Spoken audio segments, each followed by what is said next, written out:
क्या हुआ? दिलीप डार्लिंग, अगर मेरे पति को हम दोनों के ताल्लुकात के बारे में पता चल गया तो क्या होगा? Don't worry my dear darling. अगर तुम्हारे उस बुढ़े पति को कुछ पता चल भी गया तो क्या करेगा? ज्यादा से ज्यादा तुमको तलाक दे देगा। अरे, तलाक दे देगा? मतलब मामूली बात हो गई? बिल्कुल मामूली बात है। वो बुढ़ा तलाक देगा तो ये जवान आशिक तुमसे शादी करेगा। सच? मैंने जिंदगी में कभी सच बोला है जो तुमसे झूठ बोलूंगा? दुनिया के सितम तुम पर कभी हो नहीं सकते। हम ऐसे मिले हैं कि जुदा हो नहीं सकते। ओ Dilip, you're a darling. I love you. Oh, I love you. That is Dilip. अरे साहब, डिक्की खोलो। अरे विजय, तुम? जी हाँ, मैं। इतने बड़े कलाकार होकर हमाली का काम कर रहे हो? अरे तो क्या हुआ दिलीप साहब, कला के आते हुए कलाकार का हमाली करना ये भी एक कला है। अगर दिल की आंखों से देखेंगे ना तो कोई काम छोटा नहीं होता, सिर्फ आदमी छोटा होता है। विजय, तुम मेरे स्कूल के दोस्त हो, मैं तुम्हारे लिए कुछ करना चाहता हूँ। एक काम क्यों नहीं करते? हर महीने मेरे होटल में एक शो कर दिया करो, काफी पैसे मिल जाएंगे। जर्रा नवाजी का बहुत बहुत शुक्रिया, लेकिन मेरी एक कमजोरी है। क्या कमजोरी है? मैं अपने जमीर की तरह अपनी कला को भी नहीं बेचता। मगर उस दिन मेरा किसी के साथ चैलेंज था और उस चैलेंज को पूरा करने के लिए मैंने स्टेज प्रोग्राम किया, वरना नहीं। दिलीप साहब, जहां तक पैसे का संबंध है, मेरे बाबूजी कहा करते थे, पैसा तो मर्द के हाथों का मैल है, जब तक हाथ सलामत हैं मैल निकलता रहेगा। दिलीप साहब, वैसे मैं काफी कमा लेता हूं, फिर मुझे कला बेचने की क्या जरूरत है? You are great. भगवान ना करे अगर जिंदगी में कभी भी किसी चीज की जरूरत हो तो हिचकिचाना मत। आधी रात को मेरा दरवाजा खटखटा देना, मैं पूरे तरीके से तुम्हारी मदद करूंगा। अरे मैं मजाक नहीं कर रहा हूँ यार, मेरी बात को याद रखना, भूलना मत। ठीक है, याद रखूंगा। जिंदगी में कभी खास जरूरत पड़ी तो याद करूंगा। मजूरी। हाँ। सलाम सेठ। सलाम सेठ। अरे जियो मेरे मुन्ना, मेरे भैया, ऐसे ही दिल लगाकर पढ़ना। ये बंदा नीचा देख, तुम लोगों के लिए क्या लेकर आया हूँ। इसमें क्या है? तुम लोगों की जरूरत की किताबें। ये देख, ये तेरी, ये तुम्हारी, ये तेरी, ये तुम्हारी, ये तेरी, ये मेरी कैसे हो सकती है? तुम्हारी। एक्सीलेंट विजय, ये किताब कहाँ से मिली? क्यों? ये किसी स्टूडेंट के पास नहीं, आउट ऑफ स्टॉक है। भाई, इसी किताब को पढ़ने के लिए मैं लाइब्रेरी जाया करता था, वहां भी एक ही कॉपी थी और पढ़ने वाले 50। ये किताबें काफी महंगी हैं। अरे भाई, ये तो जाहिर बात है। अब मेरी किताबें देखो, इनमें से एक भी किताब 100 रुपए से कम नहीं है। देखो, तुम लोग अगर पैसे और कीमत की बात करोगे तो मैं वापस उठाकर ले जाऊंगा। मैंने ये किताबें तुम्हारे पढ़ने के लिए लाई हैं, कीमत दिखाने के लिए नहीं। क्या पॉकेट में गर्मी है? कड़की तो है ही, ऊपर से बर्फ पड़ रही है।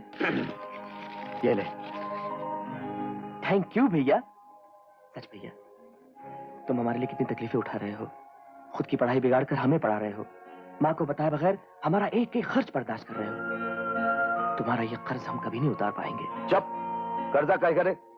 कर्जा तो भगवान का है जिसने हमें भाई बनाया।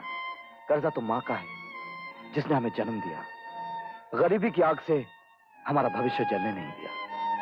इसे कर्जा कहते हैं। मगर तुम्हारा भी तो बहुत बड़ा हाथ है भैया। देख, घड़ी घड़ी जज्बात की बातें मत किया कर, मुझे रोना आता है। सुन, ये जाकर बड़े भैया को दे देना, उनकी जेब में चवन्नी तक नहीं है। अरे लेकिन तुम्हें कैसे मालूम? मैं अपने भाइयों की खबर रखता हूँ और उनकी जेबों की भी तलाशी ले लिया करता हूँ।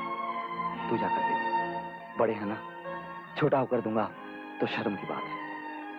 और मेरे जाने के बाद देना।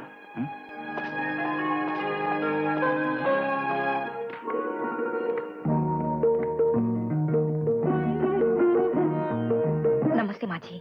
नमस्ते। मैंने तुम्हें पहचाना नहीं। मेरा नाम राधा है, मैं डॉक्टर बुलेश्वर की बहन हूँ। तुम डॉक्टर बुलेश्वर की बहन हो? आओ आओ बैठो। कहो, कैसे आना हुआ? बात यह है कि माँ जी, मुझे आपके बेटे विजय से मिलना है। विजय से? क्यों?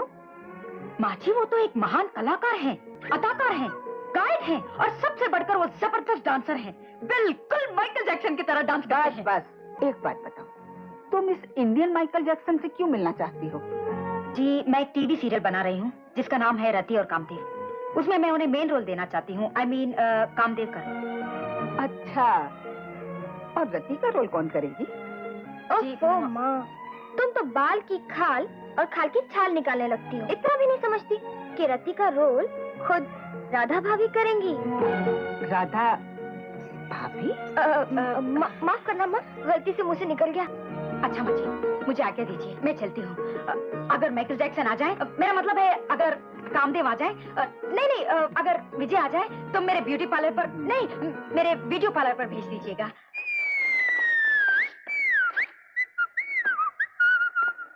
कोई है? लगता है कोई भी नहीं। क्या गाते हो, सुभान अल्लाह। क्या नाचते हो, माशाअल्लाह। क्या सूरत पाई है, हाय अल्लाह। आप लोग चाहती क्या है? जो हमें चाहना चाहिए। देखिए मदियल तितलियों में कहाँ फंसा है मेरी जान? इधर आओ, मोहब्बत का Oh my God! What is this? ये क्या बदतमीजी है? छोड़ दो।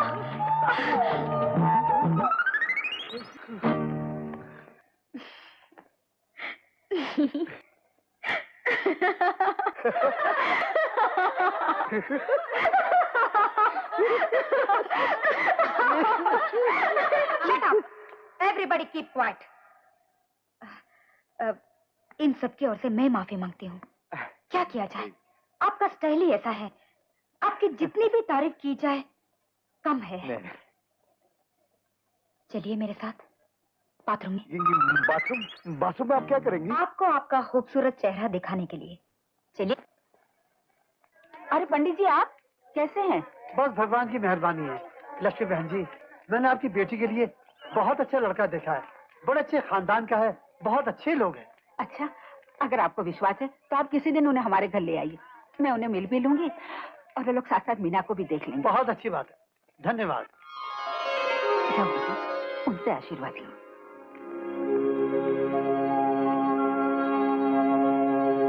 जीती रहो बेटी, खूब फूलो फलो।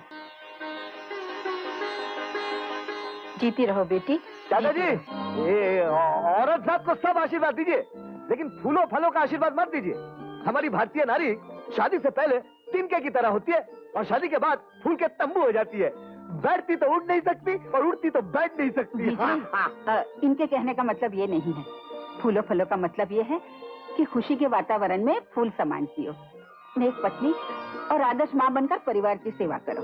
अरे बाप रे, फूलों फलों का इतना भाई तुम तो आदमी काफी चुटकुलेबाज मालूम पड़ते हो। लक्ष्मी बहन, जरा अपने बेटों से परिचय तो कराइए। हाँ हाँ, क्यों नहीं। ये मेरा बड़ा बेटा अजय है, नमस्ते। IAS की पढ़ाई कर रहा है। Good, very good. और ये मेरा छोटा बेटा है अच्छा संजय, अच्छा अच्छा। वकालत पढ़ रहा है। हाँ, हाँ। और ये अपना पिताजी, इनके बारे में पूछने की कोई जरूरत नहीं। इनका नाम विजय है, मैंने बहुत अच्छी तरह जानता हूँ। ये बहुत गुरु आदमी है। हाँ पिताजी, ये वाकई बहुत गुरु आदमी है। ये बहुत महान कलाकार हैं। उस दिन मैंने इनको टीवी पर देखा, भाई कमाल है। शहर का बच्चा बच्चा इनकी तलाश में है। पिताजी, ये बिल्कुल माइकल जैक्सन की तरह नाचते हैं। इसका मतलब हम दोनों एक ही पार्टी के हैं। हाँ बिल्कुल। चलो, कोई तो कदरदान मिला। भाई साहब, रिश्ते के बारे में आपका क्या ख्याल है? लक्ष्मी बहन, अपने घर में उजाला करने के लिए हमें एक लक्ष्मी जैसी बहू चाहिए थी। सो आपकी बेटी मीना की शक्ल में हमें मिल गई। अब जब मिल गई तो फिर विचार कैसा? बहुत बहुत धन्यवाद। आपको भी बहुत बहुत धन्यवाद। मगर अब ये बताइए कि इस लक्ष्मी को हमारे घर में उजाला करने के लिए आप भेज कब रही हैं? भाई साहब, हमारी लड़की आपको पसंद आ गई तो सब आप पर है। मैं अपनी तरफ से कोई कसर बाकी नहीं रखूंगी। अरे बड़ी बहन जी, आप चिटफंड जीत गई नी। ये देखो, आपका रुपया तैयार है बाबा। आप घबरा रही थी, है? देखा, अच्छा हुआ नहीं जो आपने हमारे चिटफंड में रुपया जमा कराने की सलाह मान ली। इसलिए आपकी बेटी की शादी भी तय हो गई ना, है? अब सारा रुपया एक बड़ी रकम बनके बड़ी आपके काम तो आएगा नहीं। ये देखो बहन जी, पूरा 1 लाख रुपया है नी। अब बहन जी, थोड़ी सी कार्रवाई हो जाए नी। इस फॉर्म पे दस्तखत कर दीजिए। ये रहा पेन, हर सफे पे कर दीजिए। जी।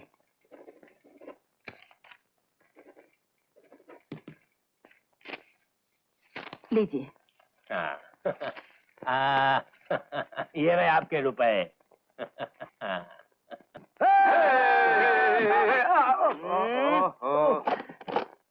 ये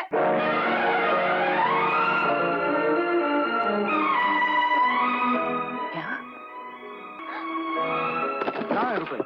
इसमें तो कागज भरे हुए हैं सब। ये कैसे हो सकता है? गोपाल सेठ ने मेरे सामने इसमें पैसे रखे थे।